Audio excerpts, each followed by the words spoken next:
আপনার মাকে এই তিনটি কথা কখনো বলবেন না, নয়তো আপনাকে সারা জীবন কাঁদতে হবে। যদি আপনার মা আজও বেঁচে থাকেন তবে এই ভিডিওটি শেষ পর্যন্ত অবশ্যই দেখুন এবং কমেন্টে লিখুন আলহামদুলিল্লাহ। প্রথমত, মাকে বলা আপনি কিছু জানেন না। যখন মা কোনো পরামর্শ দেন তখন তাকে এটা বলবেন না যে আপনি কিছু জানেন না। মনে রাখবেন, যখন আপনি কথা বলতেও জানতেন না তখন তিনিই আপনাকে কথা বলা শিখিয়েছেন। দুনিয়ার সবচেয়ে বড় অভিজ্ঞতা যদি কারো কাছে থাকে তবে তা আপনার মায়ের কাছে আছে।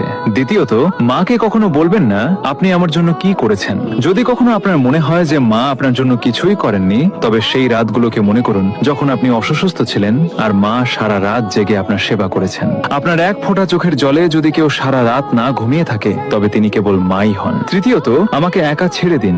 রাগের মাথায় মাকে কখনো বলবেন না আমাকে একা ছেড়ে দিন, কারণ একদিন তিনি সত্যিই আপনাকে চিরদিনের জন্য একা ছেড়ে চলে যাবেন। তখন আপনি চাইবেন কেবল একবার তার সাথে কথা বলতে, কিন্তু তখন অনেক দেরি হয়ে যাবে। যদি আপনার মা বেঁচে থাকেন তবে তার জন্য একটি সুন্দর কমেন্ট অবশ্যই করবেন।